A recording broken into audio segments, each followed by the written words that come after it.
Good evening everyone, good evening, good evening. परिश्रम batch में आप सभी का बहुत बहुत वेलकम है। मैं हूं शैलेंद्र पांडे, आपका फिजिक्स एजुकेटर। फिजिक्स वाला के इस बेहद अमेजिंग प्लेटफॉर्म पर आप सभी का बहुत बहुत वेलकम है भाई। कैसे हैं आप सभी लोग? Good evening, good evening, good evening. Nandini, संस्कृति, रॉयल, पंडित अनुराग, जानवी, मनीषा, सिद्धार्थ, शालू, सभी प्यारे प्यारे बच्चों का बहुत बहुत वेलकम है आपके अपने प्लेटफॉर्म फिजिक्स वाला पर। तो आज हम लोग फिर से आगे बढ़ाने वाले हैं अपने चैप्टर वेव ऑप्टिक्स को। वेलकम बेटा, good evening, good evening, good evening, good evening guys, good evening. सभी का बहुत बहुत स्वागत है। सो हम लोग आज पढ़ रहे हैं वेव ऑप्टिक्स। चैप्टर पढ़ के मजा तो आ ही रहा होगा आप सभी को, है ना? मैं एकदम बढ़िया, एकदम मस्त, एकदम जबरदस्त। और आज के लेक्चर के लिए सुपर एक्साइटेड। आज के लेक्चर में देखो यार, वेव ऑप्टिक्स का फील दिला के जाएंगे भाई। हाँ, आज के लेक्चर में कुछ भी वेव ऑप्टिक्स का फील दिलाकर जाएंगे। सुमित साहब बताइए क्या चाहते हैं? क्या चाहते हैं? Chat not working? वर्किंग तो है भैया, धनाधन चल रही है चैट। हाँ,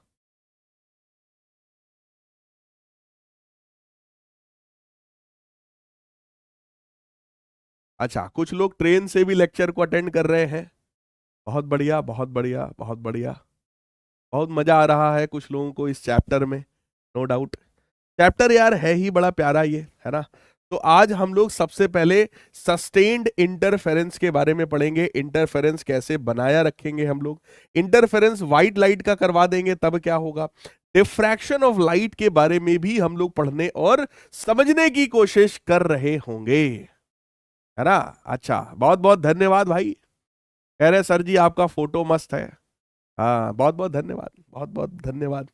चलिए, खैर खैर खैर, हाँ, कुछ बच्चों की बड़ी ये ख्वाहिश रहती है, सर जी सिलेबस भी दिखा दो, क्योंकि हमारे इस बैच में बेहद एक से एक आलसी टाइप के बच्चे यहाँ पर हैं, है ना? और वो ये सिलेबस को गूगल से, एनसीईआरटी की यानी सीबीएसई की वेबसाइट से डाउनलोड करना भी पसंद नहीं करते हैं। कहते हैं नहीं सर, आप ही अच्छा दिखाते हो, अच्छा पढ़ाते हो सर, तो आप ही सिलेबस भी यहाँ पे दिखाओ, है ना? कोई दिक्कत नहीं है, कोई दिक्कत नहीं है। तो भैया इस चैप्टर में हम लोगों को सबसे पहले वेव फ्रंट के बारे में पढ़ना था। चैप्टर में हाइगन साहब के प्रिंसिपल के बारे में पढ़ना था। रिफ्लेक्शन और refraction of plane wave at plane surface using wave fronts में से 100% कोई एक आपके एग्जाम में श्योर श्योर आएगा, राइट?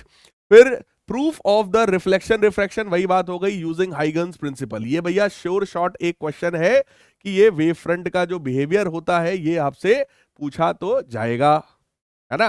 ठीक है। अच्छा, माइंड मैप हो गया है, very good, very good. Interference of light, एकदम धुआंधार ये प्रोसेस चल रहा भैया। Interference, Young's double slit experiment आपको पढ़ा रहे हैं। एक्सप्रेशन ऑफ फ्रिंज विथ, हाँ, एक खुशी की बात आपको बता दें हम, सुन लीजिए, खुशी की बात देख लीजिए। एक्सप्रेशन ऑफ फ्रिंज विथ का खाली एक्सप्रेशन चाहिए, no derivation, final expression only. कोई डेरिवेशन की जरूरत नहीं है, सिर्फ और सिर्फ फाइनल फॉर्मूले आपको आने चाहिए। उसके बाद कोहेरेंट और सस्टेन्ड इंटरफेरेंस ऑफ लाइट हम पढ़ेंगे, तो जो आज पढ़ा देंगे भैया सस्टेन्ड इंटरफेरेंस हम आपको। उसके बाद diffraction due to single slit क्या होता है, विथ क्या होता है, इसका qualitative treatment only. Qualitative treatment का मतलब होता है इस पर न्यूमेरिकल आपसे नहीं पूछेंगे, इससे आपसे थ्योरी वरी थोड़ी मोड़ी पूछ लेंगे। तो अल्टीमेटली आप समझ जाओ जो श्योर शॉर्ट मैंने बता दिया है, रिफ्लेक्शन रिफ्रैक्शन में से कोई एक 100% आएगा। यंग्स डबल स्लिट एक्सपेरिमेंट पर बेस्ड क्वेश्चन 100% आएगा। न्यूमेरिकल पॉइंट ऑफ व्यू से इट इज श्योर, है ना? जरूर जरूर जरूर आपसे पूछा जाएगा, है ना? हाँ, क्या है सर? खुशी की बात खुशी खुशी सुनो। अच्छा, हाँ खुशी बेटा, अपनी बात खुशी खुशी बताइए, हम खुशी खुशी सुन रहे हैं। बताइए बताइए। यस, बिल्कुल 100% श्योर है बेटा अत्री। इसके आगे ना इसके पीछे कुछ नहीं आएगा, जो बता दिया बस यही आएगा, राइट। चलिए, तो इस चैप्टर में हम लोगों ने शुरुआत किया सबसे पहले लाइट के डुअल नेचर से, लाइट के डबल नेचर से हम लोगों ने चैप्टर की शुरुआत किया था कि लाइट जो है अगर उसके पास पार्टिकल नेचर है तो उसके पास वेव नेचर भी है। तो यहां पर हम लाइट के वेव नेचर को रिप्रेजेंट करने वाले फेनोमेना को पढ़ रहे थे। वेव नेचर को रिप्रेजेंट करने वाला फेनोमेना जो आपके सिलेबस में है वो है इंटरफेरेंस और डिफ्रैक्शन। इंटरफेरेंस हम लोग आज पढ़ रहे हैं और डिफ्रैक्शन भी हम लोग आज ही पढ़ने की कोशिश करेंगे, या आज ही कहो तो पढ़ लेंगे, राइट। अब सबसे पहली बात यह है कि सर वेव नेचर तो बाद की बात है सर, 11th क्लास में जो वेव पढ़ाया गया था सर वही हम लोग को नहीं आता है सर। तो ये आगे की बात हम भविष्य वाली फ्यूचर प्लानिंग सर हम कैसे कर रहे हैं, है ना। ये डिमॉन भाई साहब बता रहे हैं, कह रहे हैं सर लेक्चर के साथ सर हम नोट्स नहीं बना पाते हैं। तो भाई लेक्चर के साथ तुम नहीं बना पाओगे, और वो जानबूझ के ऐसा कराया जाता है ताकि आप लोग बाद में जब नोट्स बनाएं तो इसी बहाने थोड़ा पढ़ लिख लें।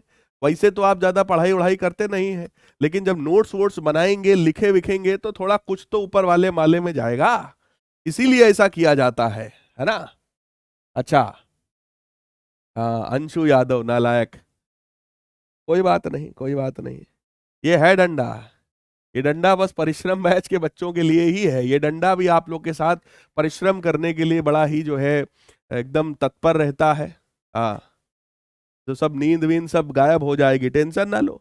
दिवाली के बाद मैं वैसे भी मारपीट करता हूँ, दिवाली के पहले मैं बड़े प्यार से पढ़ाता हूँ, दिवाली के बाद मैं मारपीट करना शुरू कर देता हूँ।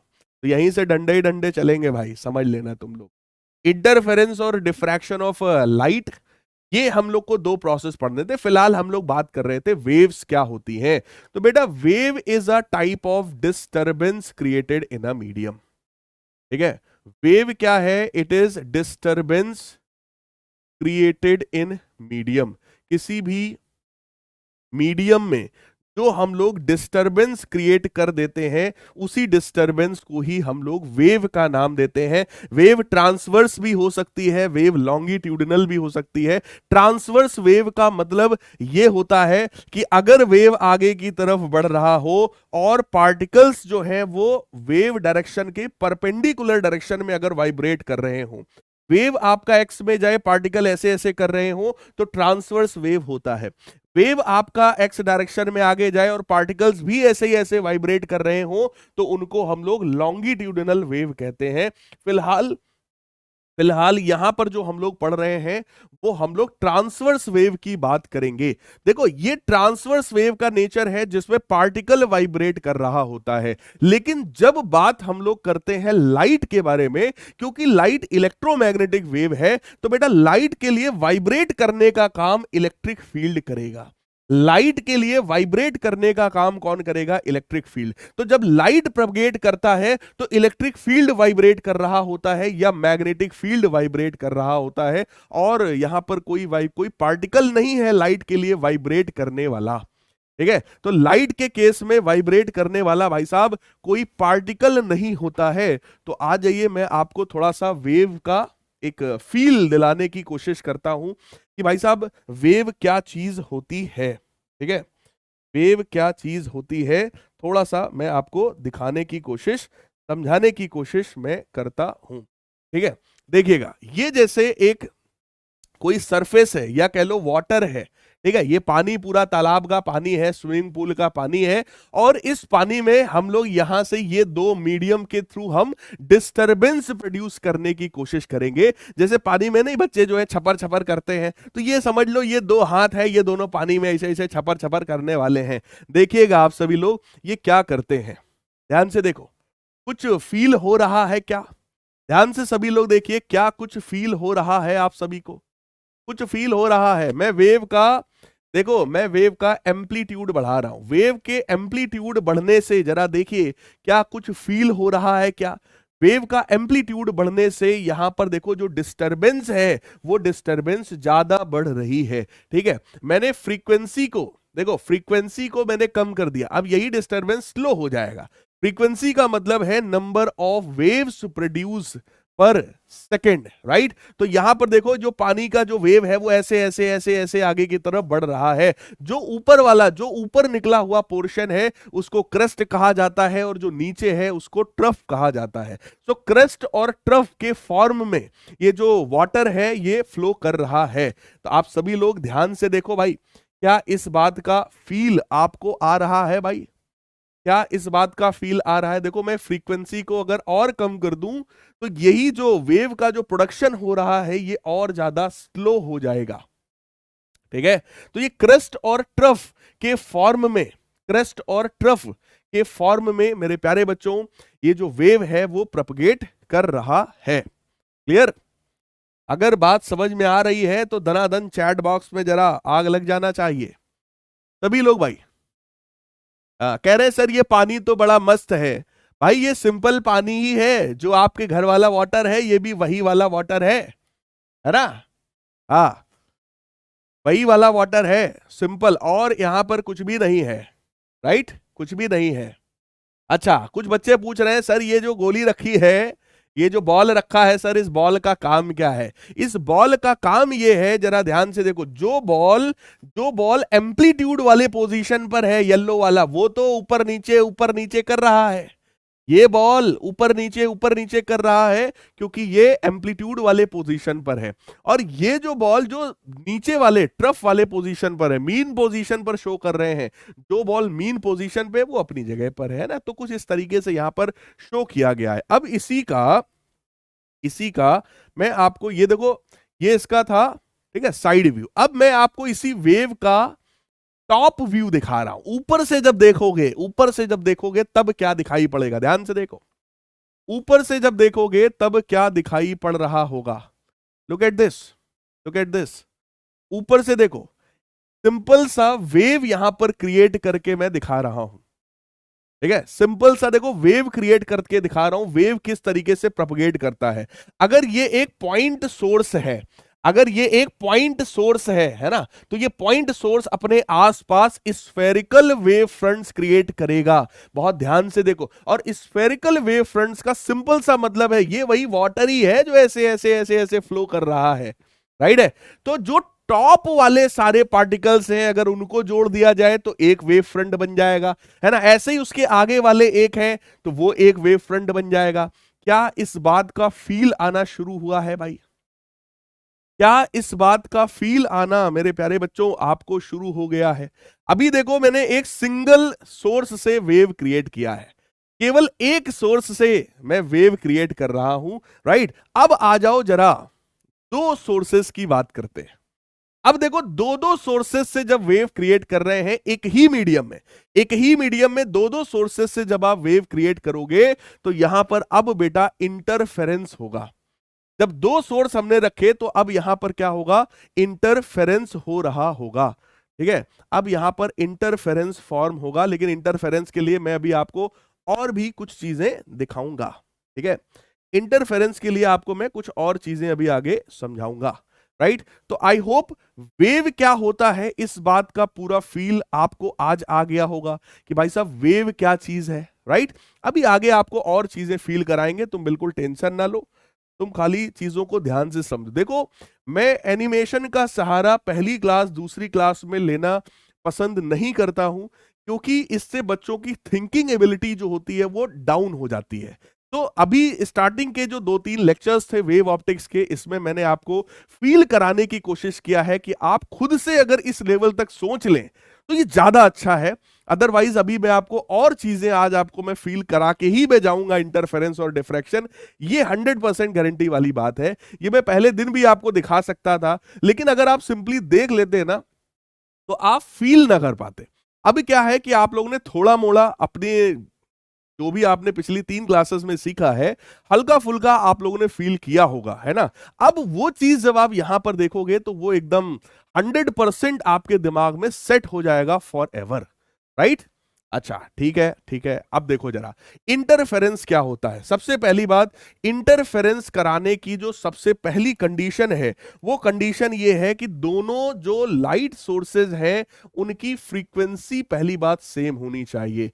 They must have same frequency, यानी कि अगर लाइट वेव्स ऐसी हैं जिनकी फ्रीक्वेंसी सेम नहीं है बेटा, तो वो इंटरफेयर कभी भी नहीं कर पाएंगे, राइट। सेम फ्रीक्वेंसी होना चाहिए, साथ ही साथ उनके बीच का जो फेज डिफरेंस है, उनके बीच का जो फेज डिफरेंस है, that phase difference must be either zero और कांस्टेंट, यानी उनका जो फेज डिफरेंस है वो या तो जीरो होना चाहिए या तो वो फेज डिफरेंस कांस्टेंट होना चाहिए, तभी आप इंटरफेरेंस वहां पर करा पाएंगे, अदरवाइज नहीं करा पाएंगे। अब बात आई सर ये इंटरफेरेंस का मतलब क्या है सर? इंटरफेरेंस का मतलब ये है जैसे एक वेव है जिसकी इंटेंसिटी I1 है, इंटेंसिटी का मतलब होता है के ए स्क्वायर, है ना। Intensity directly proportional to amplitude square होता है, तो I proportional to A square, तो I1 इज इक्वल टू के A1 स्क्वायर, जहां पर के ए कांस्टेंट होता है। ऐसे ही बेटा दूसरी वेव होगी, उसकी भी अपनी कुछ ना कुछ इंटेंसिटी रही होगी, विच इज इक्वल टू के A2 स्क्वायर, इनकी अपनी इंटेंसिटी है, राइट। जब दोनों वेव्स किसी एक मीडियम में एक साथ इंटरफियर करती है, तो सबसे पहले आप यह समझो कि जब इंटरफियर होता है, जब दोनों वेव एक ही जगह पर पहुंचती हैं, तो आखिर होता क्या है, जरा इस चीज का फील लीजिएगा, ठीक है। जब दोनों एक ही जगह पर पहुंचेंगे तो एक्चुअलिटी में होगा क्या, इस चीज का आप लोग फील ले लेना, ठीक है। क्या होता है, क्या होता है, क्या होता है, देखो मैं आपको दिखाता हूं। दोनों जब एक ही जगह पर पहुंचेंगे तो वहां पर एक्चुअलिटी में क्या हो रहा होगा।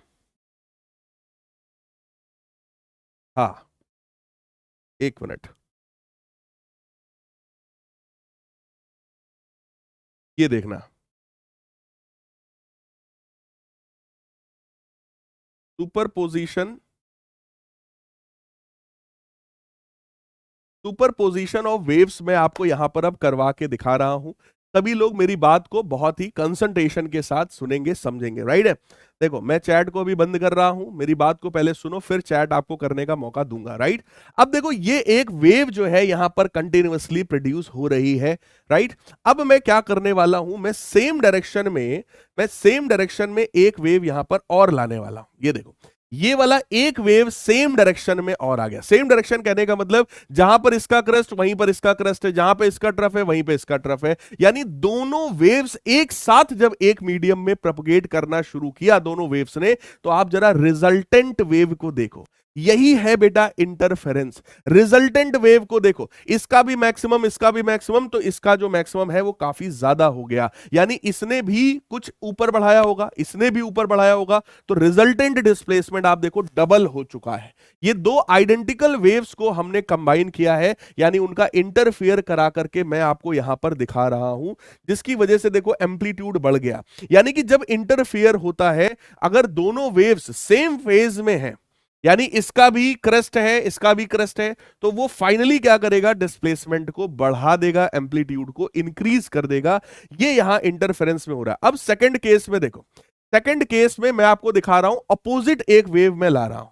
एक वेव देखो अपोजिट है, यानी जब इसका मैक्सिमम होगा तब अगले का मिनिमम होगा। चेक करो, चेक करो, एक का मैक्सिमम है तो एक का मिनिमम है। ऐसे में जो यहां पर इंटरफेरेंस हो रहा है, उस वेव को जरा सभी लोग ध्यान से ऑब्जर्व करिए, आपको इस बात का फील हो जाएगा कि भाई इंटरफेरेंस ऑफ वेव आखिर क्या चीज होती है।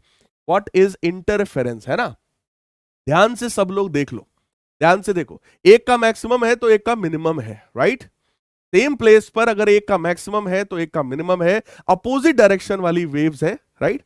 तब देखो यहां पर क्या हो रहा है ना, क्या हो रहा है। दोनों वेव्स एक साथ अगर यहां पर दिखाएं जब मूव कर रही हैं तब क्या हो रहा है, राइट।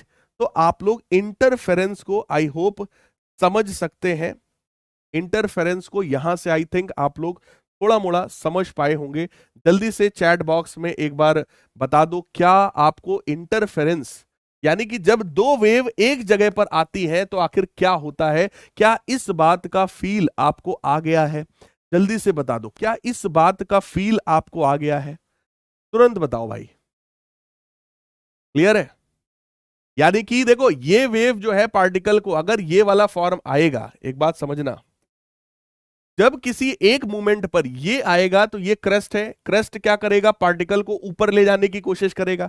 सेम टाइम पर ये भी सेम प्लेस पर आया, इसने भी पार्टिकल को ऊपर ले जाने की कोशिश किया, इसने पार्टिकल को 2 सेंटीमीटर ऊपर उठाया, इसने भी पार्टिकल को 2 सेंटीमीटर उठाया, तो टोटल पार्टिकल कितना ऊपर उठ गया बेटा, 4 सेंटीमीटर।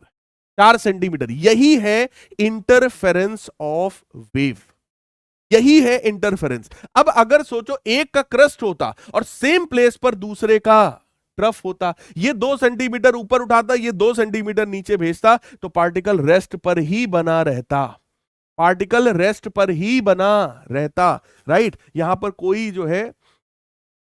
कोई जो है डिस्प्लेसमेंट पार्टिकल का ना होता, इसी को हम लोग इंटरफेरेंस कहते हैं, right. This is known as interference. अब इंटरफेरेंस ऑफ लाइट जब भी होता है, मैं आपको बताऊं वहां क्या होता है। देखो, जब भी लाइट का इंटरफेरेंस होगा, वहां पर देखिए क्या होगा, ठीक है। जब भी लाइट का इंटरफेरेंस होगा, वहां पर ऑब्जर्व करना क्या हो रहा होगा, ठीक है।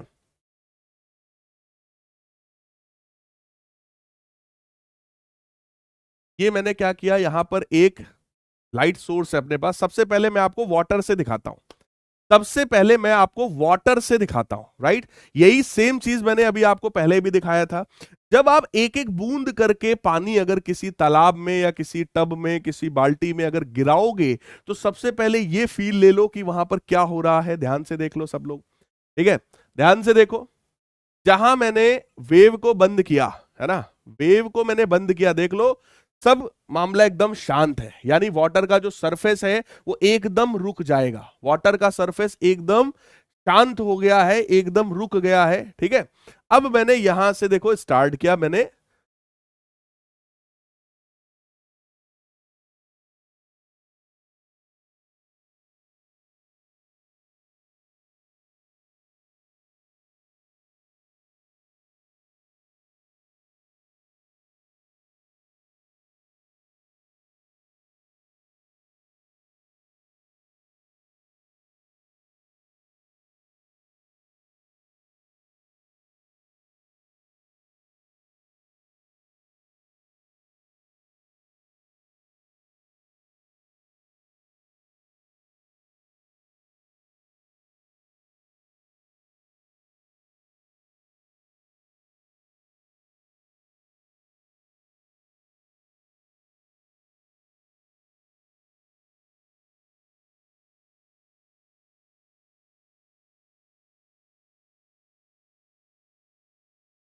ठीक है भाई, क्योंकि साउंड भी वेव है ना, तो साउंड के फॉर्म में देखो मैं तुम्हें यहां पर रिप्रेजेंट करने वाला हूं, लेकिन तुम लोग का चैट नहीं चल रहा भाई, ऐसा क्यों।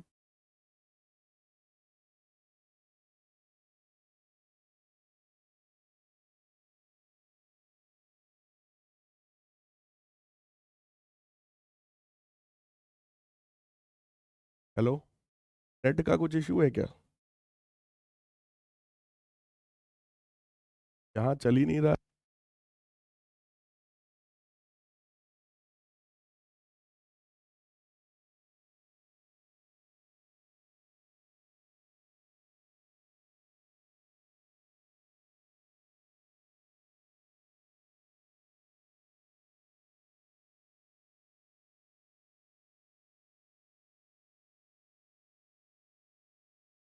हाँ भाई, ठीक है, जल्दी से यार तुम लोग चैट करके बता दो मेरे को, लाइव चैट में बता दो सब कुछ अभी सही है।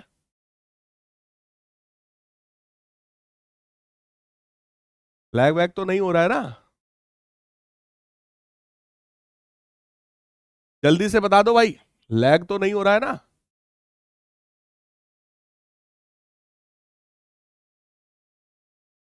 ठीक है, ठीक है, ठीक है, हाँ बता रहे, देखिए देखिए देखिए।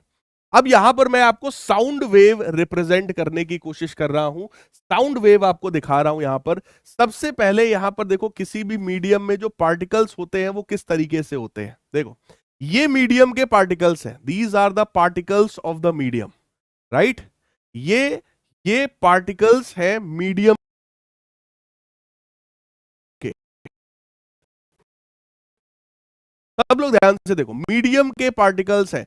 अब मैं इस मीडियम में मैं क्या करने वाला हूं, मैं एक डिस्टरबेंस क्रिएट करने वाला हूं by the use of a wave. क्योंकि वेव क्या है, वेव एक तरीके का डिस्टरबेंस है किसी मीडियम में, वेव एक तरीके का डिस्टरबेंस है मीडियम में, राइट। तो देखो मैं यहां पर अब साउंड सोर्स स्टार्ट कर रहा हूं। जैसे ही साउंड सोर्स स्टार्ट होगा मेरे प्यारे बच्चों, यहां पर लैग, ओहो, साउंड सोर्स जैसे ही स्टार्ट होगा, ठीक है, मीडियम में डिस्टरबेंस क्रिएट हो जाएगा, मीडियम में डिस्टरबेंस क्रिएट हो जाएगा। ओहो, क्या हो रहा है भाई ये?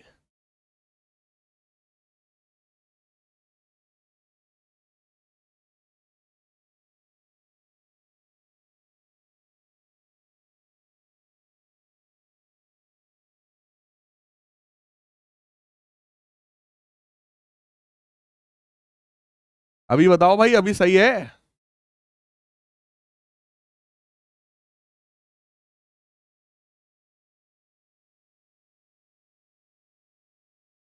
अभी सही है बेटा?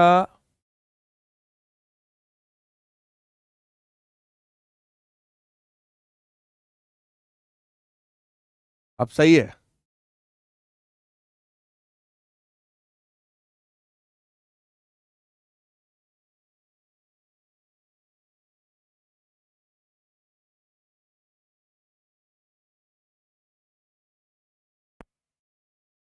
ठीक है, ठीक है, ठीक है, आगे बढ़ते हैं, आगे बढ़ते हैं। देखो ये बेटा मीडियम के पार्टिकल्स हैं। अब हम लोग यहां पर साउंड वेव प्रोपगेट करा के मीडियम के पार्टिकल्स को देखो डिस्टर्ब करने वाले। देखो मीडियम के पार्टिकल्स देखो कैसे डिस्टर्ब हो रहे हैं। पहली बात, साउंड लॉन्गिट्यूडिनल वेव है तो देखो पार्टिकल्स के मोशन को देखो, पार्टिकल ऐसे ऐसे मूव कर रहा है, ऐसे ऐसे पार्टिकल वाइब्रेट कर रहा है, तो वो अपने आसपास एक डिस्टरबेंस देखो आगे फैला रहा है। और डिस्टरबेंस देखो ये आगे की तरफ बढ़ रहा है, देखो कोई एक पकड़ो, ये देखो आगे की तरफ बढ़ रहा है, आगे बढ़ रहा है, आगे बढ़ रहा है। तो डिस्टरबेंस जो है वो स्फेरिकल वेव फ्रंट के फॉर्म में आगे की तरफ बढ़ रहा होता है, राइट। ये एक तरीके से देखो डिस्टरबेंस है जो आगे की तरफ बढ़ रहा है in the form of wave front. तो कोई भी डिस्टरबेंस जो होता है मीडियम में, वो वेव फॉर्म में आगे प्रोपगेट हो रहा है, ठीक है। पार्टिकल फॉर्म आपने देख लिया, अब आप वेव का फॉर्म देखो। वेव के नेचर में भी सेम वही चीज है, ये उसी चीज को बेटा वेव के फॉर्म में यहां पर दिखाया जा रहा है, जिसको यहां पर पार्टिकल के फॉर्म में देखो अभी दिखा रहे हैं। सेम पार्टिकल के फॉर्म में देखो डिस्टरबेंस आगे की तरफ बढ़ रहा है, ठीक है। बिल्कुल उसी तरीके से वेव के फॉर्म में डिस्टरबेंस आगे की तरफ बढ़ रहा है, राइट है। और यहां पर देखो दोनों चीज दिखा रहे हैं, देखो दोनों चीज दिखा रहे हैं, देखो ये आगे बढ़ रहा है, आगे बढ़ रहा है, आगे बढ़ रहा है, आगे बढ़ रहा है, राइट। ध्यान से देख लो भाई, अगर फील आ जाए तो चैट बॉक्स में सभी का दिल दिखाई पड़ जाना चाहिए कि हाँ सर अब फील आ रहा है सर वेव्स का, अब फील आ रहा है सर वेव्स का। जल्दी से चैट बॉक्स में सभी का दिल दिखाई पड़ जाना चाहिए भाई साहब। हाँ, चैट बॉक्स में दिल दिखाई पड़ जाना चाहिए अगर फील आ गया है तो, राइट। तो इस तरीके से बेटा यहां पर देखो वेव्स प्रोपगेट कर रही हैं। अब मैं आपको आगे ले चल रहा हूं और मैं आपको इंटरफेरेंस की तरफ ले चल रहा हूं। इंटरफेरेंस को जरा सभी लोग समझने की कोशिश करेंगे, राइट। इंटरफेरेंस के केस में क्या होता है, देखो ये सबसे पहले देखो दो सोर्सेज हैं। वाटर के केस में पहले तुम्हें दिखा रहा हूं, वाटर के केस में देखो दो सोर्सेज हैं। एक सोर्स ने देखो वेव क्रिएट करना शुरू किया, और सिंगल सोर्स की वजह से क्या होता है ये आप सब लोग समझ चुके हो, इसके पहले भी मैंने समझाया था। सिंगल सोर्स मैंने जैसे ही यूज किया देखो इस तरह का वेव फ्रंट्स क्रिएट हो गए हैं, सिंपल बात है। अब मैं दूसरे वाले को भी ऑन कर रहा हूं, ध्यान से देखो, दूसरे वाले को भी बेटा मैंने ऑन किया। अब देखो दोनों वेव्स का क्या हो रहा है, सुपरपोजिशन हो रहा है, दोनों वेव्स का सुपरपोजिशन हो रहा है। बहुत ध्यान से इस चीज को देखिएगा, ठीक है, बहुत ध्यान से इस चीज को देखिएगा। दोनों वेव्स का यहां पर सुपरपोजिशन हो रहा है। मैं स्लो मोशन में आपको दिखा दे रहा हूं, स्लो मोशन में क्या हो रहा है इस चीज को देखो, है ना। हाँ, स्लो मोशन में देख लो, स्लो मोशन में आप लोग देख सकते हैं यहां पर क्या हो रहा है। ये है वाटर के फॉर्म में, राइट। वाटर के लिए यहां पर मैंने इस चीज को आपको दिखाया है। अब सेम चीज को साउंड के फॉर्म में देखना, साउंड के फॉर्म में सेम चीज को देखना। एक साउंड वेव ये है प्रोड्यूस कर रहा है, एक ये भी सोर्स है, दोनों ने साउंड वेव प्रोड्यूस किया है। तो साउंड के केस में भी यहां पर जो है इंटरफेरेंस होता है, राइट। साउंड में भी बेटा इस तरीके का इंटरफेरेंस होता है, राइट। तो वो भी आप देख सकते हैं। पार्टिकल के फॉर्म में भी मैं आपको दिखा सकता हूं इंटरफेरेंस कैसा हो रहा है। देखो पार्टिकल के फॉर्म में भी देखो इंटरफेरेंस हो रहा है, और सेम चीज वेव के फॉर्म में भी यहां पर इंटरफेरेंस को शो किया जा रहा है। क्लियर है? हाँ, इस तरीके से वेव्स जो है वो आगे की तरफ देखो प्रोपगेट कर रही हैं। और अगर आप ज्वाइन कर पा रहे हो तो यही जहां पे जा रहा है वहां पर क्या होगा भाई, कंस्ट्रक्टिव इंटरफेरेंस। ठीक है, ऐसे ही दूसरी जगह पर डिस्ट्रक्टिव, अभी मैं वो भी तुम्हें शो करता हूं, उसका भी मैं तुम्हें और फील दिलाता हूं। ये तो ठीक है, ठीक है। अब आ जाओ यंग्स डबल स्लिट एक्सपेरिमेंट पर। अब आ जाओ यंग्स डबल स्लिट एक्सपेरिमेंट पर, YDSC है ना। यंग्स डबल स्लिट एक्सपेरिमेंट का तुमको फील दिलाता हूं। यंग्स डबल स्लिट एक्सपेरिमेंट जो YDSC मैंने बोला था ना, सबसे पहले YDSC में क्या था, दो सोर्स थे, दोनों सोर्स की फ्रीक्वेंसी बेटा सेम होनी चाहिए, है ना। दोनों सोर्स की जो फ्रीक्वेंसी है वो तुम्हारी सेम होनी चाहिए।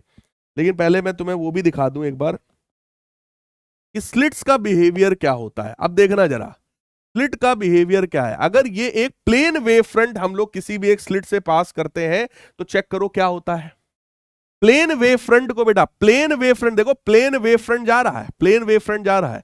प्लेन वेव फ्रंट जब किसी एक स्लिट से पास होता है तो आप चेक करिए वहां पर क्या प्रभाव पड़ता है, आखिर क्या इफेक्ट वहां पर पड़ रहा होता है। देखो स्लिट का मैं साइज छोटा कर रहा हूं, चेक करो। स्लिट का साइज मैंने छोटा कर दिया, यही स्लिट होता है। स्लिट मतलब एक तरीके की ओपनिंग है, यहां से प्लेन वेव फ्रंट आता है। अब बात करते हैं हाइगन साहब के प्रिंसिपल की। हाइगन का प्रिंसिपल क्या कहता है कि जब कोई वेव फ्रंट आएगा, स्लिट पर इंसिडेंट होएगा, तो इस वेव फ्रंट का हर एक पॉइंट एक सोर्स ऑफ डिस्टरबेंस की तरह बिहेव कर रहा होगा। तो इसका हर एक पॉइंट एक सोर्स ऑफ डिस्टरबेंस है, यहां से स्फेरिकल वेव फ्रंट्स पास हो रही हैं। तो देखो प्लेन वेव फ्रंट आया है, स्लिट से पास हुआ है, और वो कैसे में कन्वर्ट हो गया है बेटा, कैसे में कन्वर्ट हो गया है, बोलो यार, कैसे में कन्वर्ट हो गया है, इस स्फेरिकल वेव फ्रंट के फॉर्म में, राइट है। क्लियर है सर? हाँ सर, समझ में आया सर, ठीक है सर। लेकिन sir Young's double slit experiment की सर बात करते हैं, है ना। यंग्स डबल स्लिट एक्सपेरिमेंट की बेटा बात करते हैं। देखो अब कितनी स्लिट्स हैं अपने पास, दो। अब बेटा कितनी स्लिट्स हैं अपने पास, दो। स्लिट का विड्थ मैंने मिनिमम कर दिया है जितना हो सकता है, राइट। अपने पास दो स्लिट्स हैं। अब आप लोग चेक करना यहां पर हो क्या रहा है। देखो मैं ऑन कर रहा हूं, स्लो मोशन में चला रहा हूं। देखो प्लेन वेव फ्रंट आ रहा है, दोनों स्लिट से पास होगा, चेक करना। दोनों स्लिट से स्फेरिकल वेव फ्रंट्स फॉर्म होंगे, चेक करो। दोनों से स्फेरिकल वेव फ्रंट्स फॉर्म होंगे, दोनों से स्फेरिकल वेव फ्रंट्स फॉर्म होंगे। और अब इन दोनों से ही क्या होगा, जब वेव्स निकलेंगी इधर भी, तो उनका यहां पर होएगा इंटरफेरेंस।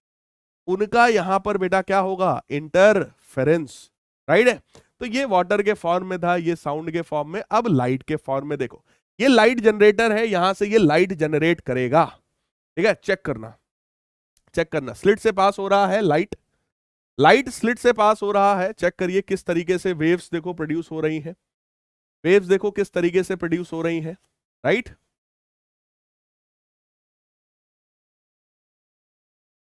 देखो वेव्स देखो, प्लेन वेव फ्रंट लाइट का प्लेन वेव फ्रंट आ रहा है, किस तरीके की स्फेरिकल वेव फ्रंट्स यहां पर प्रोड्यूस हो रहे हैं, राइट, प्लेन। अब यहां पर मैं क्या कर रहा हूं, एक स्क्रीन लगा रहा हूं, सुनो मेरी बात। एक मैं यहां पर क्या कर रहा हूं, स्क्रीन लगा रहा हूं, और उस स्क्रीन पर देखना क्या होगा। ये मैंने एक स्क्रीन लगाई, चेक करो स्क्रीन पर क्या हो रहा है, क्या इफेक्ट आ रहा है स्क्रीन के ऊपर सर,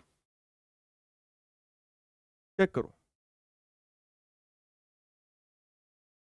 क्या इफेक्ट आ रहा है स्क्रीन के ऊपर। देखो ब्राइटनेस बढ़ रही है, चेक करो, ठीक है, ग्राफ से हमें कोई खास यहाँ नहीं वो है, ठीक है। तो पूरी स्क्रीन पर एक हल्का सा देखो इंटेंसिटी पहुंच गया, ठीक है, पूरी स्क्रीन पर इंटेंसिटी जो है वो आ चुकी है, ठीक है, कोई बात नहीं। अब सर क्या करते हैं हम लोग, अब हम लोग दो स्लिट्स ले आते हैं। देखो यही है यंग्स डबल स्लिट, यही है यंग्स डबल स्लिट। दो स्लिट आप लाओगे, सेम लाइट का सोर्स है, यहां से निकलने वाली लाइट जब जाएगी इससे तो दोनों की फ्रीक्वेंसी सेम होगी। यहां से अब हम लोग बेटा लाइट को भेज रहे हैं, राइट। अब हम लोग जब लाइट भेज रहे हैं तो अब जरा चेक करना क्या होगा। इस बार जरा ऑब्जर्व करो स्क्रीन पर, स्क्रीन पर देखो क्या हो रहा है। इसके पहले स्क्रीन पूरा एक जैसा दिखाई पड़ रहा था ना, इसके पहले पूरा स्क्रीन एक जैसा था। वो हो सकता है कैमरा की वजह से तो आपको कलर बहुत अच्छे से ना दिखाई पड़ा हो, लेकिन इसके पहले पूरे पर ग्रीन कलर था, बहुत हल्का ग्रीन कलर पूरे पर था।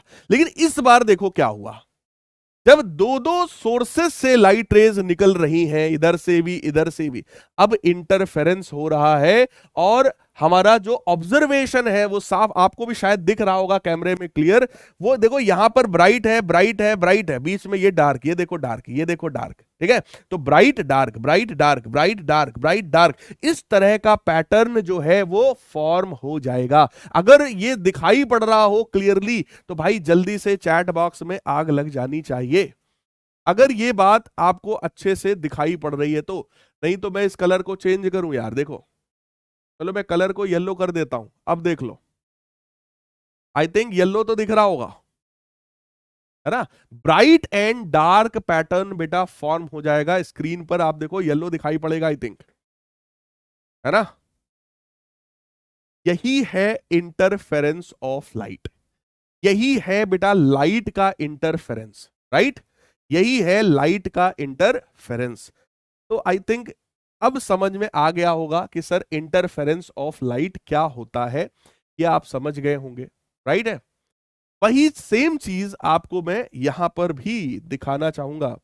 यहां पर देखो क्या हो रहा है, सेम चीज देखो, एनिमेशन में चला रहा हूं, देखना ध्यान से। ये दोनों सोर्सेस से वेव फ्रंट्स निकल रहे हैं, दोनों सोर्सेस से देखो वेव फ्रंट्स निकल रहे हैं, ठीक है, दोनों सोर्सेस से वेव फ्रंट्स जो है निकल रहे हैं, ठीक है, वेव फ्रंट्स जा रहे हैं। अब यहां पर मैं आपको इंटरफेरेंस का पैटर्न दिखाता हूं, वहां पे देखो इंटरफेरेंस का पैटर्न देखो कैसा बनेगा, इंटरफेरेंस का पैटर्न देखो कैसा बनेगा, देखो इंटरफेरेंस का पैटर्न देखो, ये जो सारी लाइन देखो ये सब मिलकर के यहां मैक्सिमा दिखा रहा है, मैक्सिमा मैक्सिमा मैक्सिमा मैक्सिमा, क्योंकि ये काम ब्लू कलर के साथ हो रहा था। ये जो लाइट निकल रही है, ये जो सोर्स ऑफ लाइट है वो ब्लू कलर का है, एक सिंगल वेवलेंथ के लिए बेटा होता है ना, ब्लू कलर का है, इसलिए जो पैटर्न देखो वो कैसा बन रहा है कि ब्लू है डार्क है, ब्लू है डार्क है, ब्लू है डार्क है, ब्लू है डार्क है। बात समझ में आ रहा है, जिस कलर का पैटर्न बनाओगे उसी कलर का ये पैटर्न फॉर्म हो जाएगा। ब्लू का बनवाओगे तो ब्लू बनेगा, ग्रीन का बनवाओगे तो ग्रीन बनेगा, राइट है। यही है इंटरफेरेंस। खुशी कह रहे सर इंटरफेरेंस का पैटर्न चेंज हो गया, कहां चेंज हो गया, वैसे ही तो है, देखो देखो bright dark, bright dark, bright dark, bright dark. अब क्योंकि कलर ब्लू लिया हुआ है तो ब्लू दिखाई पड़ रहा है, येलो ले लोगे येलो दिखेगा, ग्रीन ले लोगे ग्रीन दिखाई पड़ेगा, राइट है। थोड़ा सा इफेक्ट बेटा कैमरा का भी आ रहा होगा, क्योंकि कैमरा जब इन चीजों को कैप्चर करता है तो हल्का फुल्का कलर में डिफरेंस जो है वो आ जाता है। आई थिंक आपको यंग्स डबल स्लिट एक्सपेरिमेंट समझ में अब तो यार आ गया होगा, ठीक है। एक चीज आप लोगों को और फील कराना चाहता हूं, वो मैंने आपको सिखाया था ना कि भाई रिफ्लेक्शन और रिफ्रैक्शन का प्रूफ, रिफ्लेक्शन और रिफ्रैक्शन का प्रूफ भी मैंने आपको पढ़ाया था, एक आपको उसका भी फील दिला देते हैं, ध्यान से देखो सब लोग, ठीक है। रिफ्लेक्शन और रिफ्रैक्शन का भी आपको जो है थोड़ा सा फील दिला देते हैं, उस चीज को भी सब लोग समझ लो, ठीक है, ताकि ये भी डाउट आपका हमेशा के लिए गायब हो जाए। तो ये बेटा क्या है हमारा, ये एक सोर्स ऑफ लाइट है ना, सोर्स ऑफ लाइट है, और यहां से अब मैं लाइट जो है भेज रहा हूं, ये देखो लाइट यहां से आ रही है, कुछ रिफ्रैक्ट कर जा रही है, कुछ जो है रिफ्लेक्ट कर जाती है। ठीक है, रिफ्लेक्शन रिफ्रैक्शन दोनों हो रहा होता है। लेकिन मैं तुम्हारे लिए एक काम करता हूं, मैं आपके लिए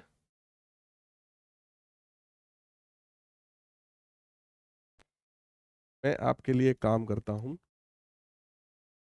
हाँ, अब देखो, मैं सिर्फ तुमको रिफ्लेक्शन की बात दिखाता हूं। ठीक है, ये देखो लाइट रे आ रही है, पूरी तरीके से मैंने रिफ्लेक्ट करा दिया। अब ये मैंने ऐसा कैसे कर लिया है, क्योंकि बेटा इस मीडियम का रिफ्रैक्टिव इंडेक्स 1 है और इसका रिफ्रैक्टिव इंडेक्स मैंने 1.6 कर दिया है। तो लाइट रे ऐसे आ रही है, यहीं से जो है वापस चली जा रही है। जितना एंगल ऑफ इंसिडेंस है उतना ही एंगल ऑफ रिफ्लेक्शन भी हो जाएगा। राइट,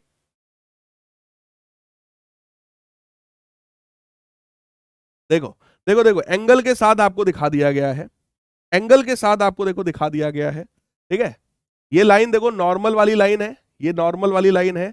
ये एंगल के साथ देखो 45 ये तो 45 ये भी। अगर आप इसको थोड़ा सा डिस्टर्ब करोगे, एंगल 63.7 हुआ तो ये भी हो गया। ये सब आप जानते हो, वैसे आप लोग 12th के बच्चे हो, ये सब चीजें आपको बताने का कोई मतलब नहीं है, एंगल वेंगल आपको सब पता है। राइट, अब मैं यहां पर जो आपको बताने की कोशिश कर रहा हूं वो ये है कि हम लोग इसको थोड़ा सा, एक मिनट,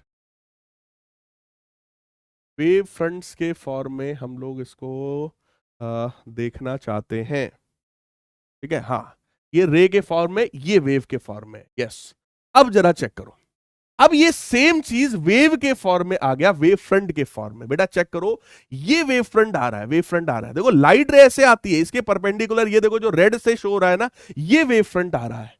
वेव फ्रंट आ रहा है, आ रहा है, आ रहा है, आ रहा है, ये रिफ्लेक्ट होकर के वेव फ्रंट जो है वो चला गया है। तो ये वेव फ्रंट के फॉर्म में यहां पर मैंने आपको दिखाया है कि वेव फ्रंट में आखिर ऐसा कैसे होता है रिफ्लेक्शन का काम। ठीक है, तो वेव फ्रंट सबसे पहली बात लाइट रे के परपेंडिकुलर होता है, ये चीज आप लोग समझ गए होंगे। येलो से नहीं दिख रहा है, मतलब रेड से नहीं दिख रहा है, तो मैंने कलर चेंज कर दिया है। जैसे जैसे आप यहां पर वेवलेंथ चेंज करते जाएंगे, कलर जो है वो लाइट का चेंज होता चला जाएगा। ठीक है, हाँ, यस। तो ये लाइट रे आ रही है, ये यहां से जा रही है, वेव फ्रंट के फॉर्म में आपको शो किया गया है। ठीक है, वेव फ्रंट के फॉर्म में। अब होता क्या है, जब वेव फ्रंट ऐसे आता है, ऐसे आता है, ऐसे आता है, ये यहां से ऐसे पलट जाता है, यही ऐसे जाता है। देखो ऐसा वेव फ्रंट आएगा, आएगा, आएगा, आएगा, आएगा, आएगा, और ये ऐसे पलट जाएगा, और ये ऐसे ऐसे ऐसे ऐसे चला जाएगा। ठीक है, यही रिफ्लेक्शन हम लोग को प्रूफ करना था, यही रिफ्लेक्शन हम लोगों को प्रूफ करके देखना था कि भाई ये कैसे जो है प्रूविंग इसकी हम कर सकते हैं। तो वो मैं आपको एक और चीज दिखाना चाहूंगा। ये देखिए, अब ये यार लैंग्वेज इसका जो है कुछ फ्रेंच फ्रेंच लैंग्वेज में है ना, फ्रेंच वाली कुछ लैंग्वेज है ये। हाँ, पढ़ सकते हैं आप लोग, एम्पजार, पौजा, तेगुइर, पता नहीं क्या क्या लिखा भाई, मीडियो, है ना। हाँ, ये सब कुछ कलाकारी है। लेकिन यहां पे मैं आपको क्या सिखाने की कोशिश कर रहा हूं वो ये है कि देखो यहां पर एक वेव फ्रंट आएगा। ठीक है, इंसिडेंट एक वेव फ्रंट आएगा और एक जो है देखो जाएगा। चेक करो, ये देखो, ये देखो इंसिडेंट वेव फ्रंट आ रहा है।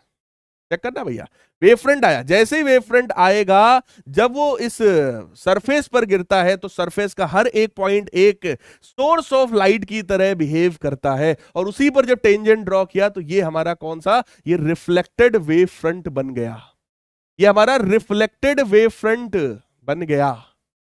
भाई साहब ध्यान से देखना, ध्यान से देखो क्या हो रहा है, मैं फिर से बता रहा हूं, ध्यान से देखना। ये जो है यहां से वेव फ्रंट क्रिएट हुआ, तो ये बेटा हमारा इंसिडेंट वेव फ्रंट है, ये इंसिडेंट वेव फ्रंट है, और ये हर एक पॉइंट सोर्स है। ठीक है, उससे रिफ्लेक्टेड वेव फ्रंट बन रहा है।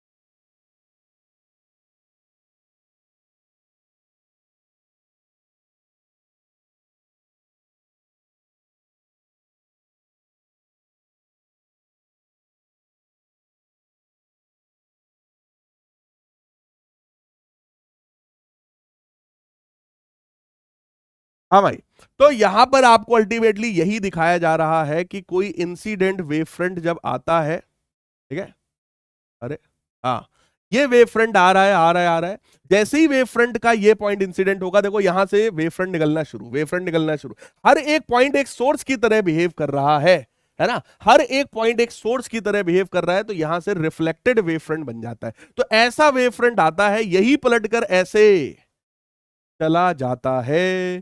क्या ये बात आपको समझ में आई? बोलो यार, क्या ये समझ में आया?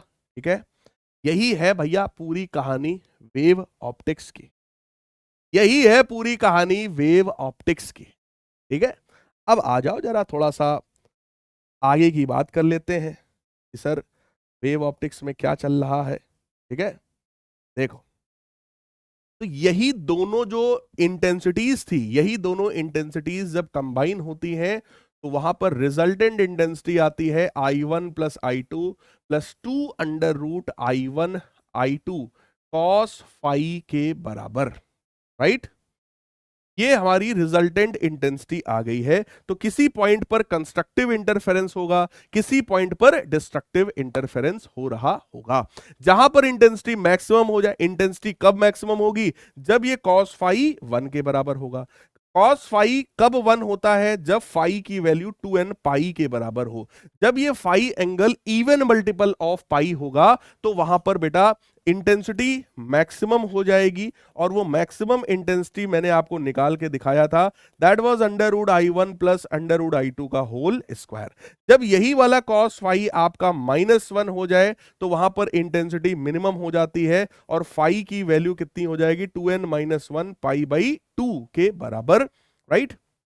इनफैक्ट 2n - 1 पाई के बराबर हो जाएगा, और यहां पर इंटेंसिटी जो है वो मिनिमम हो जाएगा, that is under root I1 minus under root I2 का होल स्क्वायर। अब अगर फेज डिफरेंस 2n पाई के बराबर होता है तो बेटा पाथ डिफरेंस n लैम्डा के बराबर होता है। फेज डिफरेंस और पाथ डिफरेंस जो है ये दोनों आपस में कनेक्टेड होते हैं। फेज डिफरेंस जो है और पाथ डिफरेंस में रिलेशन होता है, ये भी मैं आपको बता चुका हूं कि फेज डिफरेंस जो है वो 2 pi by lambda into path difference के बराबर होता है।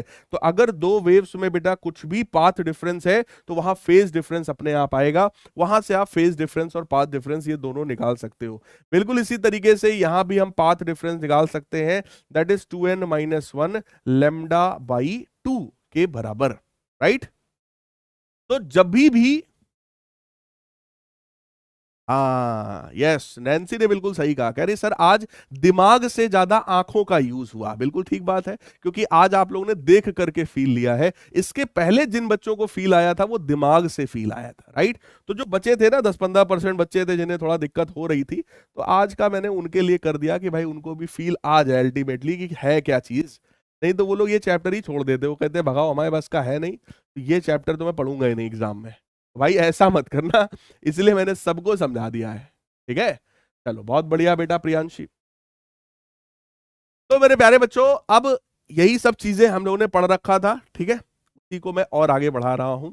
सस्टेन्ड इंटरफेरेंस, कि भाई इंटरफेरेंस हम सस्टेन्ड यानी कंटिन्यूअस इंटरफेरेंस का पैटर्न हम कैसे बनाए रखेंगे, उसके लिए क्या तरीका है। तो सस्टेन्ड इंटरफेरेंस का पहली बात मतलब क्या है? Interference pattern in which position of maximum and minimum of the intensity of the light remain fixed on screen is called sustained और परमानेंट इंटरफेरेंस पैटर्न। यानी इंटरफेरेंस पैटर्न का मतलब सिंपल है कि भाई वो बना रहे पैटर्न, बस वही है सस्टेन्ड इंटरफेरेंस। तो पहली कंडीशन बेटा क्या है? Two sources of light should emit light waves continuously, यानी दोनों कंटिन्यूअसली लाइट वेव इमिट करते रहे। दूसरा है light wave should be of same wavelength, यानी लाइट वेव जो है वो सेम वेवलेंथ होना चाहिए, लाइट वेव्स का जो फ्रीक्वेंसी है वो भी सेम होना चाहिए, राइट है, ठीक है। The light waves emitted should preferably be of same amplitude, यानी कि दोनों लाइट वेव्स का एम्पलीट्यूड जो है वो सेम होना चाहिए, ताकि मिनिमम इंटेंसिटी वाली जगह पर बेटा इंटेंसिटी 0 हो जाए, ठीक है, मिनिमम वाली जगह पर इंटेंसिटी 0 हो जाए ताकि। और चौथा ये है, the waves emitted by the two sources of the light should be either in phase और there should have constant phase difference, या तो फेज डिफरेंस बेटा कांस्टेंट होना चाहिए या तो सेम फेज होना चाहिए, यानी फेज डिफरेंस 0 होना चाहिए। तो सेम वेवलेंथ बोलो या यहां पर मैं लिख दूं सेम फ्रीक्वेंसी। तो ये बेटा कंडीशंस होती हैं सस्टेन्ड इंटरफेरेंस की। क्लियर?